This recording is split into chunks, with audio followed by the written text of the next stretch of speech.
The views and opinions expressed on the show are those of the guests or hosts, and not necessarily those of the advertisers, networks, platforms, or stations. Warning that the content of the show may not be suitable for all audiences, and that viewer discretion is advised.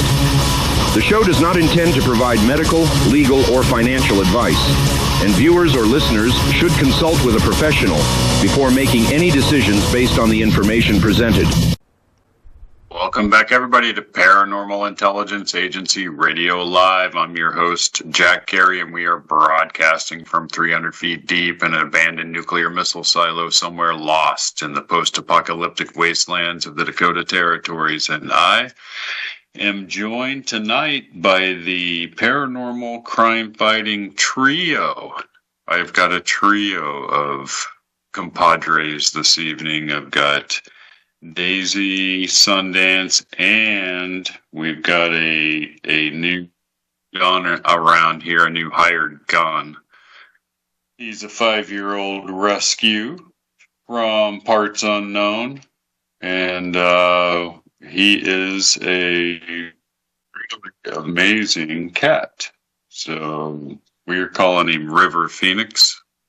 So my cat River Phoenix is in the silo this evening, along with the other two. And, you know, this has been a weirdly interesting week on the geopolitical scene. You have the continuing drama in the Middle East going on and all of that stuff. Doesn't really affect us in the paranormal world so much, but you can see where, you know, the turbulence of us going through the upswing of the Kali Yuga is well at hand. And for those of you who don't know, the Kali Yuga, we are in the throes of the upswing of the Kali Yuga right now. That's a planetary cycle that takes many thousands of years to complete, and it basically takes us full circle up into an area where we can receive special signals from our galactic center. These signals are, well, they're astro-harmonic in nature, let's put it that way. There are stars and black holes that have a harmonic mathematical relationship to our star. They project energy to our star and through the principle of harmonics, and we're going to get into that tonight. And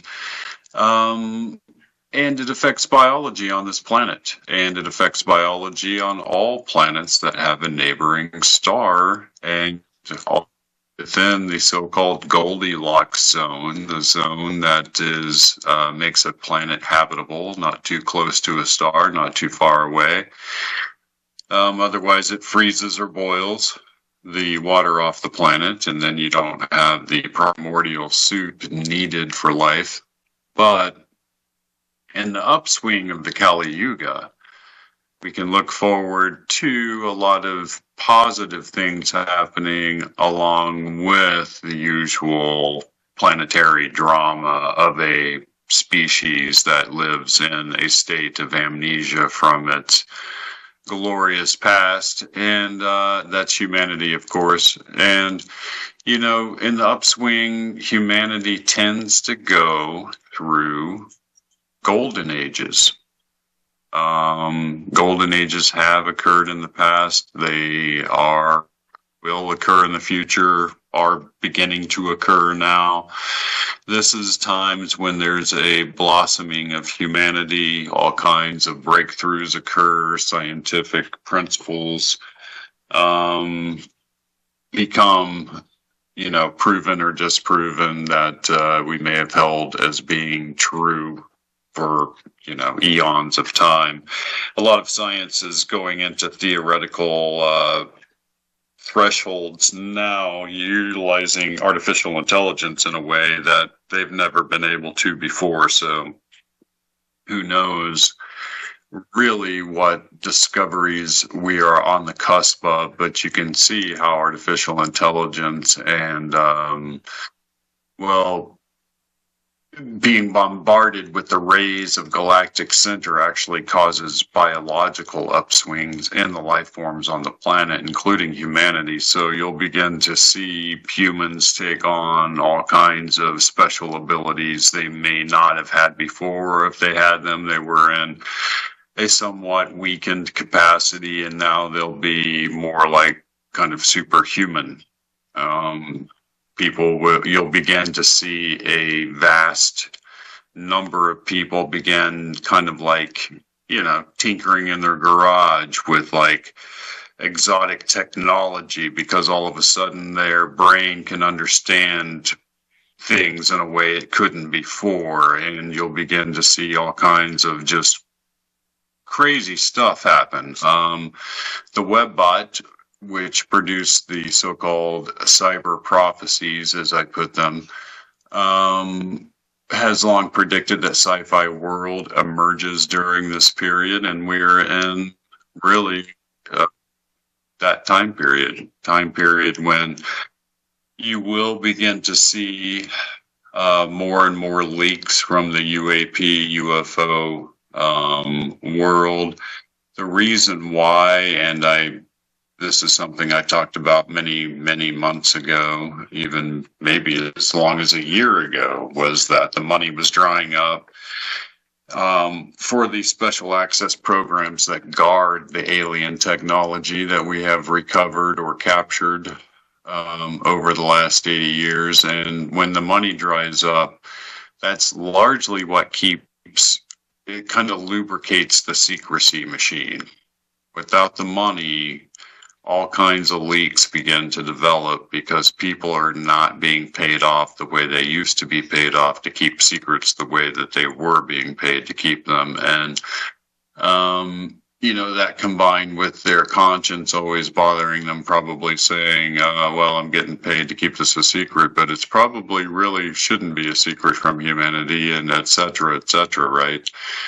So all of those forces are in play right now. You saw Trump command the Pentagon to release all those videos, and there's no putting that toothpaste back in the tube. Those videos, for any sane human being, are proof that humanity is, in the throes of interaction with a non-human intelligence. The real question is, what is the true nature of that non-human intelligence, and from where does it derive? And the main discussion we'll be talking about tonight is some comments made by Dr. Stephen Greer. Everybody out there in UFO land knows who that is. And this was on the extremely popular podcast, The Sean Ryan Show. And, some of the comments he made really clicked for me. I'm not totally sold on Dr. Greer. I do have reservations about a few of his assertions that the non-human intelligence that is interacting with humanity is benevolent in nature. That's my main, point of contention. I think it's far, far too early to make that statement. But, I'm sort of in the rebel clan. I like to, if we're being commanded by a higher alien intelligence, I want us to be the rebels that break free from that, right? So I'm not of the opinion that forced benevolence on us at this point in the evolution of our species is something that's in our best interest. And that's where we differ. But he did make some statements on the Sean Ryan podcast, and those statements have to have a direct, shine a direct light on the hitchhiker effect. Weird Daisy. Daisy's detecting some security issues here. So, but on the Sean Ryan podcast, Dr. Greer made some statements concerning interdimensional activity accompanying UFO activity. And what are we seeing with the so-called hitchhiker effect discovered by scientists in the Pentagon? We're discovering that there is a wide array of paranormal activity that tends to follow people home from these deep, dark, secret SAP UFO programs, and then begins to manifest itself in their living space, in their lives, what have you, being followed by white orbs of light. I have done a show before called Beware the White Orbs, and that is because there's over a dozen personnel now, military, intelligence personnel who have gone home from these programs to do something as simple as like take a walk through the neighborhood or their property with their spouse, only to notice a white orb of light that begins to follow them. It gets closer and closer. Eventually it makes contact. And when it does, apparently, according to Dr. Gary Nolan at Stanford University, the scientist tapped by the Pentagon to study the ill health effects caused on the human anatomy by UFOs.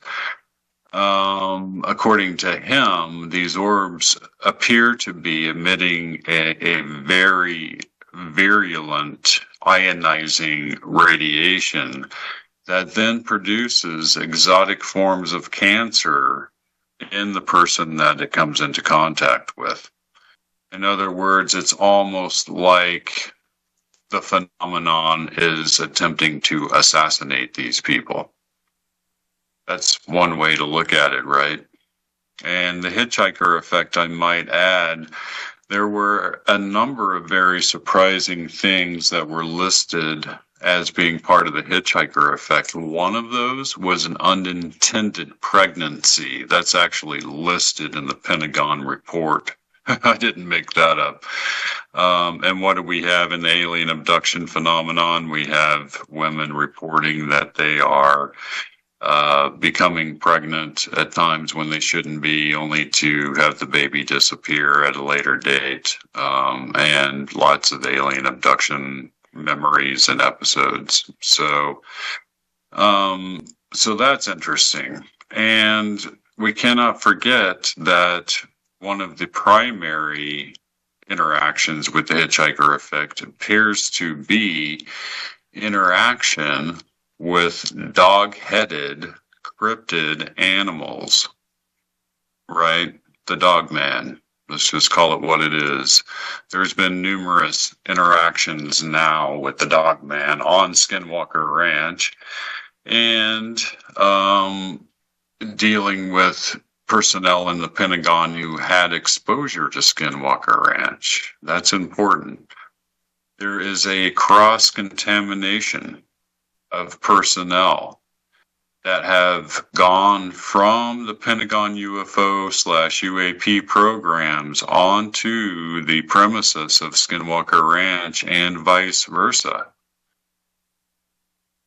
There is some indication that the hitchhiker effect, whatever the primary cause, and we're going to actually be touching on what that primary cause might be this evening, whatever the primary cause, it basically is manifesting creatures that defy our explanation scientifically. This cross-contamination occurs in multiple personnel. If you watch numerous podcasts dealing with the personnel involved in these UFO programs, and I'm talking about Dr. Brandenburg, Dr. Gary Nolan, Dr. Jack Lukasik. I mean, the list goes on and on. These guys are all over the place in my circles on the podcast that people like me in paranormal land in the twilight zone of life tend to gravitate towards. You couldn't have missed them. And to a T, they're all saying the same thing, and that is that the hitchhiker effect is real. And that they cannot understand the UFO phenomenon without understanding the underlying paranormal aspects of the phenomenon itself. Some of these phenomenon were like, one was a CIA case officer working on the UFO program, female, goes home after work one night, and material objects of unknown origin or construction or manufacture that didn't seem to make any, she hadn't seen these objects before, but they began to just pop into existence right in front of her in her living room and then dematerialize. Poltergeist activity. Black shadow entities walking across the house late at night or the bedroom. All of those things were being reported by these personnel. And could it be that there is something that has to do with the technology involved that creates these paranormal effects? And that is the subject of tonight's show. But I did want to, I was touching on harmonics and planetary harmonics. And here is an interesting thing about the Kali Yuga and the upswing of the Kali Yuga. Something that probably very few people know. You can find all of the equations and science behind it in the book, The Serious Mystery by Dr. Robert Temple, a renowned British scientist. It is interesting to note that after Dr. Temple published The Serious Mystery, he was harassed by intelligence agencies for well over a decade. That was all chronicled and documented and undeniable. What he published in that book really pushed a button in the right places to cause, the mechanics of the machine, the wheels, to begin to turn, and that wound up with him being persecuted by intelligence agencies from a number of different countries. His book, however, did survive, and it is still out there and for sale, and I highly recommend it. But in it, there is an account by two French anthropologists who discovered the ancient Stone Age tribe of the Dogon people in Western Africa. These people had been lost for eons, right? They traced their lineage back to ancient Egypt. This was in 1935. The scientists gained their respect, and so the people shared their cosmic knowledge with them, and that cosmic knowledge had to do with the fact that Sirius was interacting with our star through harmonics.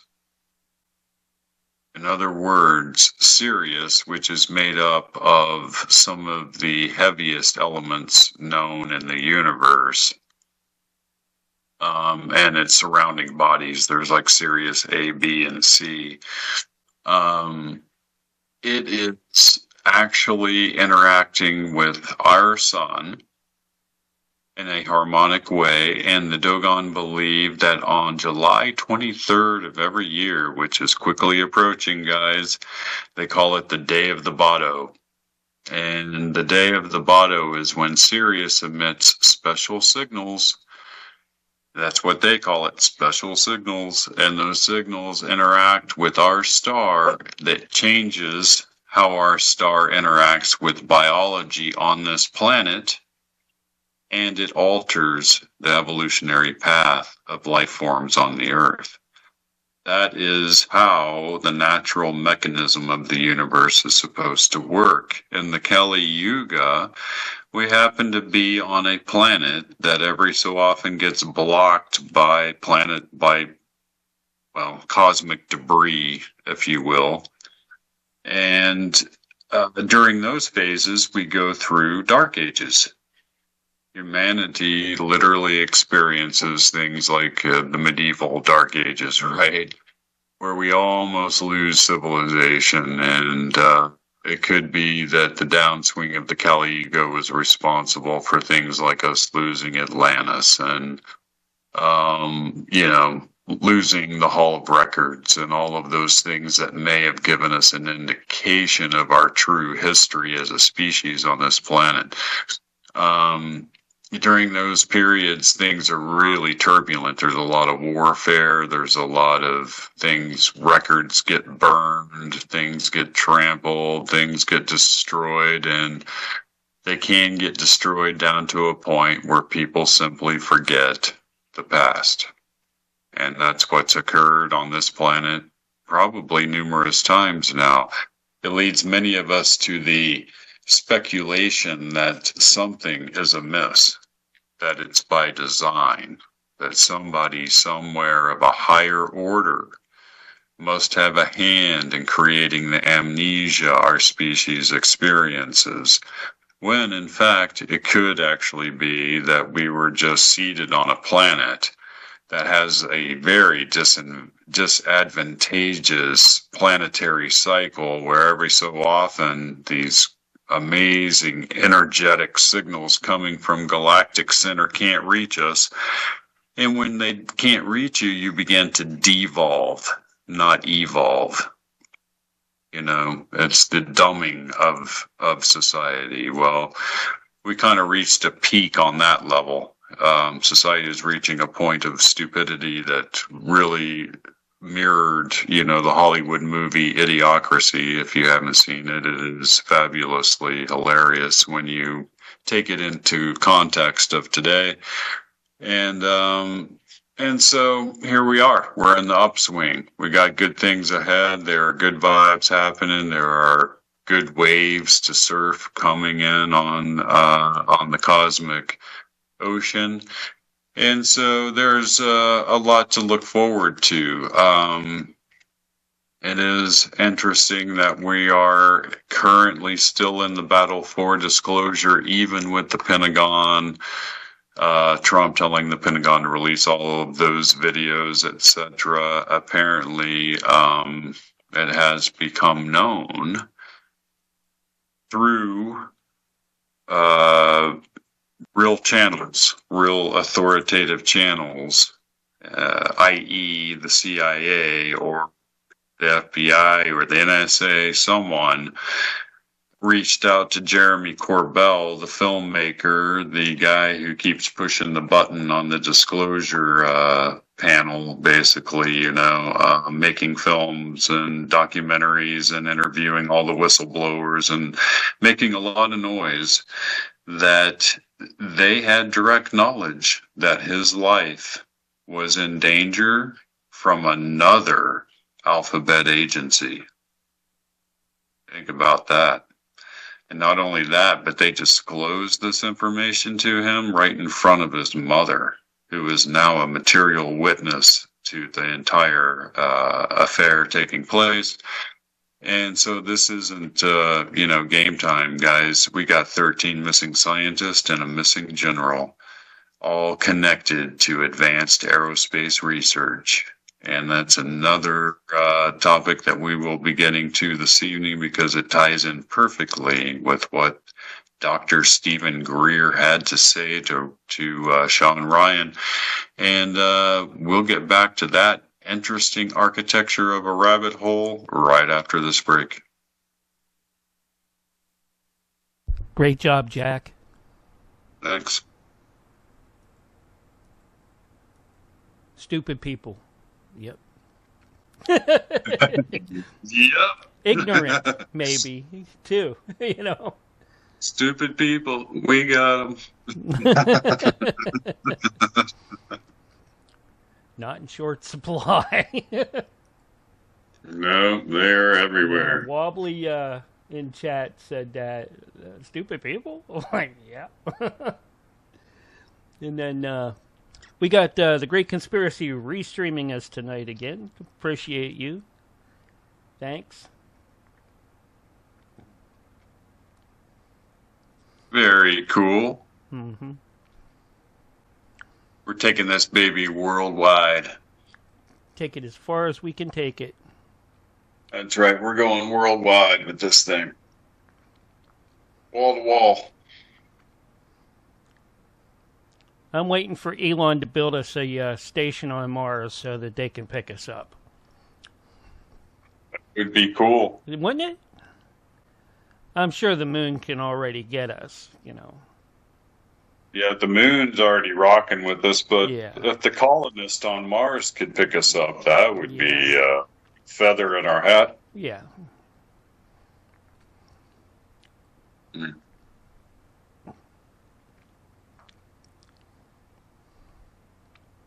All right, I'm going to let Daisy out. It's going to be a long wait. What, for us to come out of the Kali Yuga to get everybody to be smart again? I don't know. Hard to say, Wobbly. We'll see how those cosmic rays affect us all in the near future. Fingers crossed. Fingers crossed, buddy. You know, Wobbly was a Navy guy, too. Oh, cool. Yeah. Always like to hear from other Navy men. Yeah. Maybe I can pull his arm to bring him in some night with us. Yeah, that'd be fun. Yeah. See what types of sights he sees in California, where he's at. Nice. Yeah. No, Daisy.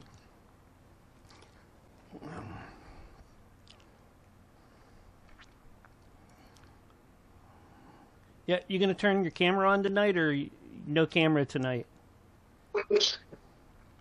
Oh, sorry. So, I'm just doing no camera tonight. Don't have it. It's actually in the other room. I'm out in the atrium. that's fine.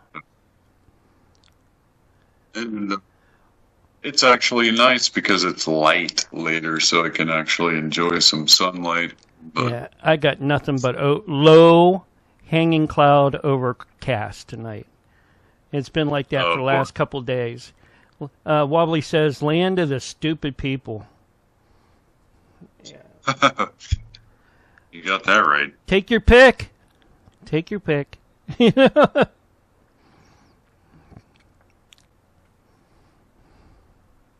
Yeah, maybe if we can get him to come in, he'll show us some weather girls from Telemundo as well. But, that's what brightens my day when I watch his channel in the mornings.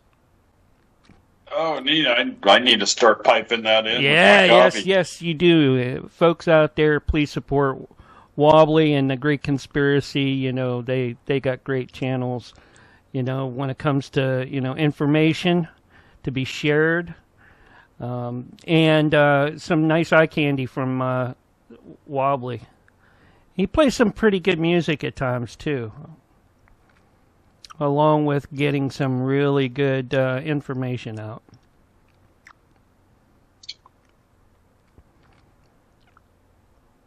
We're under 30 seconds. We'll be coming up here real shortly with a countdown. Like now. 5, 4, 3, 2, 1. And Jack, you are live and back on the radio side right now. Back everybody to Paranormal Intelligence Agency Radio Live. I'm your host, Jack Carey, the High Plains Drifter of the Twilight Zone, and we're talking tonight about, well, some interesting comments made by Dr. Stephen Greer in the context of the hitchhiker effect. And before we get to that little discussion, I did want to mention that I do have a new book coming out. It's called The Vanishing Vanguard, and it's all about the missing scientist and the lost General William Neil McCaslin, who was in charge of, at one point for a very long period of time, he was in charge of all of the most exotic kind of technology at Wright-Patterson Air Force Base. He would have been the man. He would have been the guy who knew and saw the actual bodies, the craft, the whole thing. That's the guy. He went missing February 27th of this year and still has not been discovered. And not only him, but 13 other scientists have gone missing. And guess what? A trail of evidence has been discovered to suggest they were all part of the exact same exotic alloy materials special access program. In other words, there's a connection between all of them that previously was not seen, except for artificial intelligence has analyzed each and every case now and has discovered that they all in fact did work dealing with one program having to do with a top secret materials. And I guess we could kind of look at that and surmise that maybe they were so close to a breakthrough that would have allowed them to finally fully weaponize the back-engineered alien technology they possess. And maybe, just speculation, a foreign agency of some kind saw an opportunity to begin to wipe them out. There was somehow, some way, a weakness in the system, and that weakness was exploited, and now it appears as though the scientist and the good general have all been professionally disappeared. So, my new book, The Vanishing Vanguard, is all about these exotic theories, everything from perhaps foreign assassins to the idea that they could perhaps have simply been relocated to the breakaway civilization. That's an interesting theory. And there's some interesting evidence for that as well, so you'll have to check it out. It will be available very soon. It's being published now and should be available in the next 3 to 5 days, so look for that out there. But this week my attention was drawn to Dr. Stephen Greer and his comments, and basically this is what he said in so many words. I'm summarizing, of course. But he made statements on the Sean Ryan podcast that he had direct knowledge from his insiders that this technology, these craft, can bend space and time. That we knew, right? That's something that even Bob Lazar had mentioned way back when he became known to the public. But what we didn't really know, because it really delves into theoretical mathematics in a way that kind of is hard to break into, right? If you're following this path of evidence and it leads you into theoretical mathematics, well, how far down a field are you going to be able to make it if you're not a theoretical mathematician? But what he's saying is that the scientists who have studied this and the hitchhiker effect have determined that because these craft can bend space and time, they are butting up and creating holes in two other dimensions. In other words, it's the actual mechanism of the craft and how it creates this time-space bubble in a localized fashion around the craft, basically kind of punches a hole into another dimension, and other kinds of entities can make it through into this dimension. He makes the claim that not only is that the case, but that they have developed a device in a laboratory that they can turn on, and it will bend space and time in a localized fashion, opening one of these doorways and allowing the creatures, let's just call them that. Dr. Greer said they look like something from the ninth circle of hell, literally coming through an interdimensional doorway in a laboratory, and then began to just flail and thrash around this laboratory till they had to be killed. That's what you're talking about. So here, if Dr. Greer isn't lying, and we have no reason to believe he would be at this stage, what's that going to get you at this stage, right? And that is the truth. Then we can begin to really delve into this mystery in a way that we couldn't before. That would mean that the hitchhiker effect that's affecting all of these scientists is caused simply because the craft that they're witnessing and filming and dealing with are literally causing interdimensional activity to occur in this dimension.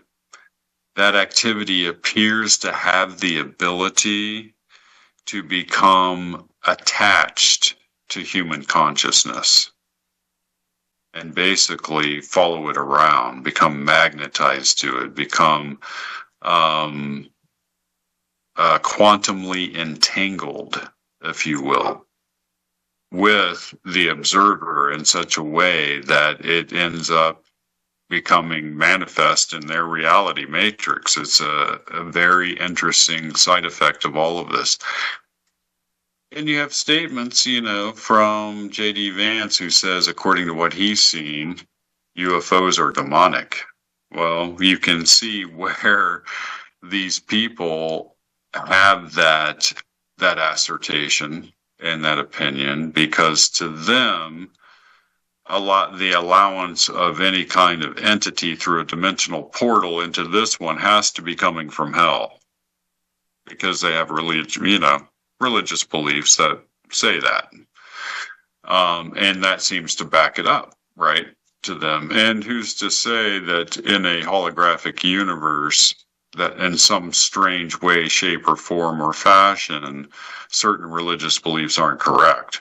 I mean, anything's possible, but who knows what the programmers put into the code. We're just now, that's why we study the anomalies and not the static matrix, because the anomalies tell us more about the bars of the cage that we're in than the static fake reality ever will. That's what led me into paranormal research to begin with.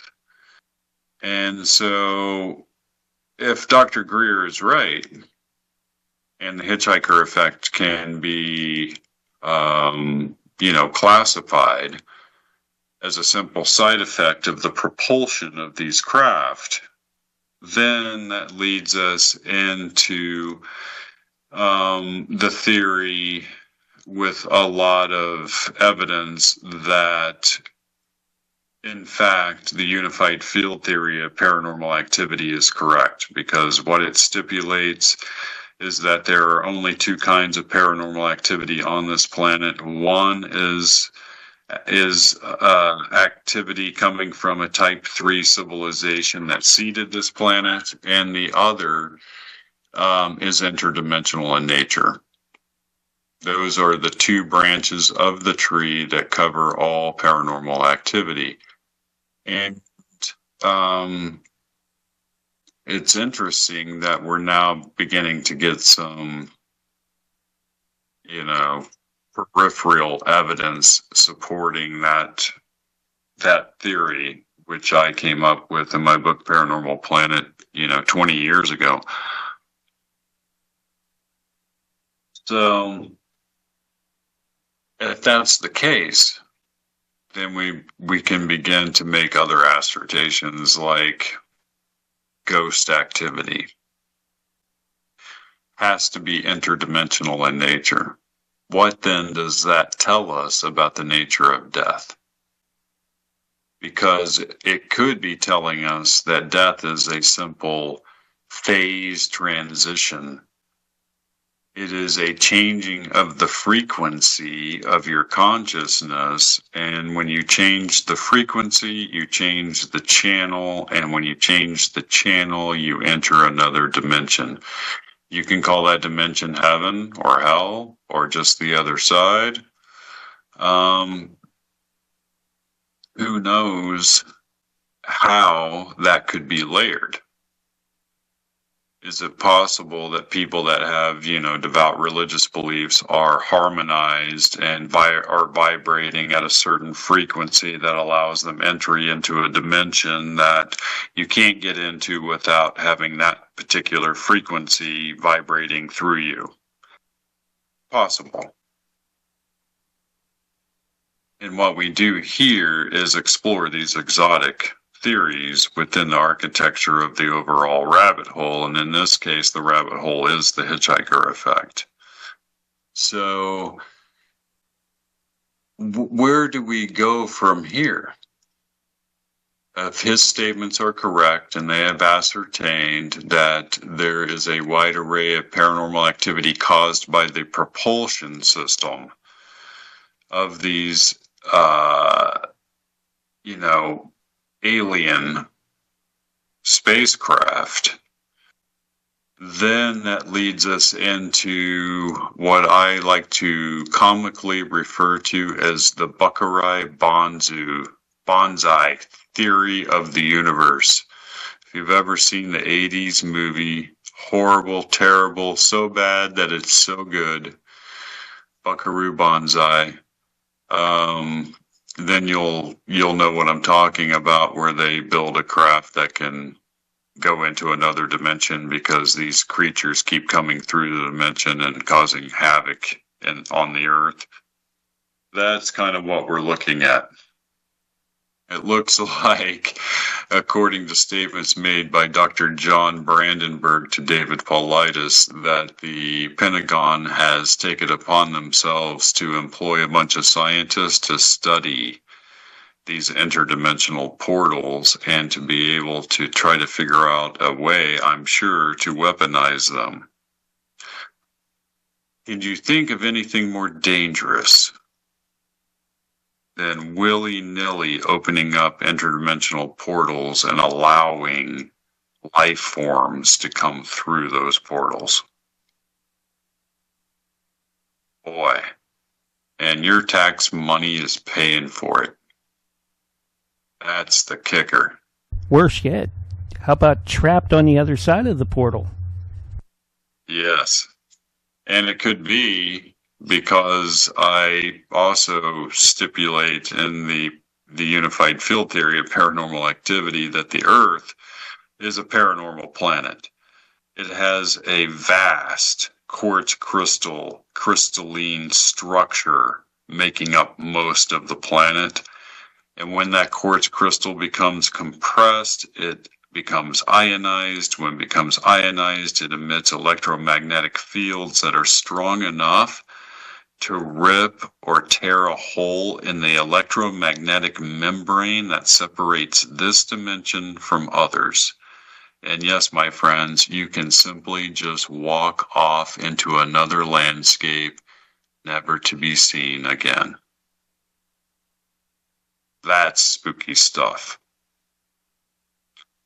I'll never forget one eyewitness I had in the San Luis Valley, South Central Colorado. They call it the Disneyland of the paranormal. Spent 20 years doing undercover research in the valley, filming all kinds of activity, witnessing all kinds of activity, and seeing a skinwalker vanish right in front of me.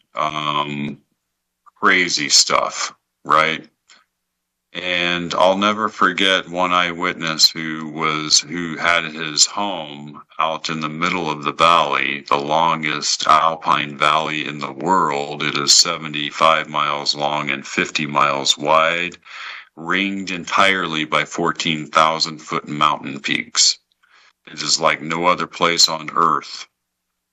And there are 700-foot high sand dunes butting up to snow-capped 14,000-foot mountain peaks that have never been explained by science. This is a mysterious place. And this eyewitness told me he was on his porch one day looking out towards the mountain range over the high desert plain, because that's what it is. It's a high desert plain in between the mountain ranges.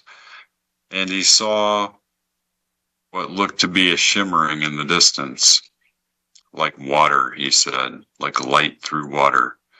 And all of a sudden an image began to form, and the image got clearer and clearer, and he could see an entirely different landscape through a window opening. And all of a sudden, an entire scene of cowboys and being chased by Native Americans on horseback appeared before him as though it were happening live.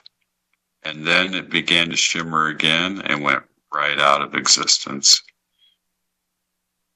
That is a place that has doorways to other times and other places.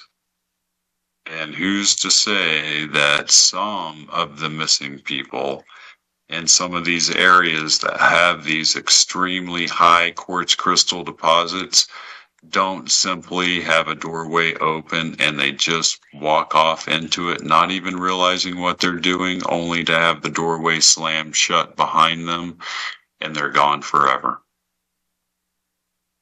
I can't imagine a more horrific fate than simply stumbling into an interdimensional doorway, and all of a sudden you trip and you look up and you're in a whole other landscape with horrific creatures waiting to devour you. What kind of karma could you have accumulated in a past life to deserve that fate? Right? So, but where this leads us is a very interesting place, because now, if we have a thesis through which we can explain the hitchhiker effect, we can then develop, and I'm sure they're in the process of doing this, but you can then develop devices to begin to measure that phenomenon. And what about Skinwalker Ranch? Well, Skinwalker Ranch is very interesting because it is in Skinwalker Ranch that we have what might be a very strange cross-contamination taking place of paranormal activity that somehow is interdimensional in nature, which leads me to believe there's an interdimensional doorway somewhere on the ranch that would explain the completely strange cryptid animals that keep appearing on the ranch. It would explain the UFOs, the cattle mutilations, the poltergeist activity, the entity turning off the cameras all the time, all of that. But what's really weird is that it appears as though what they have under the mesa is a crashed alien craft of some kind. If that craft is intact and there is an alien dead on board, right? I have to ask the really strange paranormal question. Is it possible that that ranch is haunted by an alien ghost? I don't know the answer to that. Can aliens become ghosts? Why do humans become ghosts? And if you had an alien who was a ghost and he's sitting in a craft that could bend space and time and open interdimensional doorways, would that lead to the phenomenon that has plagued the Uinta Basin in Utah these many generations of, indigenous people? The Navajo have always called that area of the Uinta Basin the path of the skinwalker. The path of the skinwalker is interesting because that kind of denotes perhaps the landing path of what was an alien craft that became embedded in that mesa and buried over time. And all of a sudden, all this weird paranormal activity begins happening all over that area. Could it be that the propulsion system never really bleeped out that it was still bending space and time, still somehow running, still somehow opening that interdimensional doorway and allowing for the, egress of entities through it and into this reality? What sort of havoc have those entities been up to? It's a really good question. And this is leading us into some really interesting areas of thesis and speculation, but they're educated points of speculation, because we're beginning to get a lot of the pieces of the puzzle that seem to fit together in a very interesting way.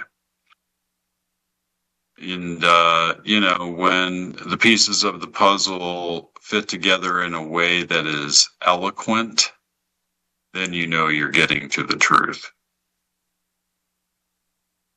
So the other form of paranormal activity, and we can't forget this because it's what's causing a lot of the paranormal activity, is interaction with a Type 3 society. A Type 3 society that has apparently already colonized the entire Milky Way galaxy. Think about that. We keep thinking, there's got to be a world here, a society there, what have you. No, I'm talking about a full-fledged galactic society in full control of the entire thing, all planets. Because if you follow the equations of physicists like Enrico Fermi, that must have taken place by now. The UFO activity we see would be evidence of that having taken place. And when you look at it from that 30,000-foot view, it all begins to make a lot of sense. Now we're in a situation as a seeded population who, by hook or by crook, by Kali Yuga upswing or downswing, have devised ways in which we were able to get our little primate hands on some crazy exotic technology that we can now weaponize and use to bludgeon each other with. So that is the crazy reality matrix that we live in. My speculation would be this. Is the Type 3 society, which these craft are largely artificially intelligent, nanotech, so advanced that they are almost alive, if not living biological creatures of some kind, because that's the ultimate technology. Is it possible that they are aware that we are in possession of some of those craft and we're now using it to do things like open interdimensional doorways? And will that ever lead to some sort of face-to-face interaction with these type 3 individuals. That's, speculation perhaps for another day. And that brings us to the end of the show, guys. I will see you next week. We will jump down another amazing rabbit hole, examine the architecture, and come up with some cool theories to try to explain it. Until then, I will see you on the radio.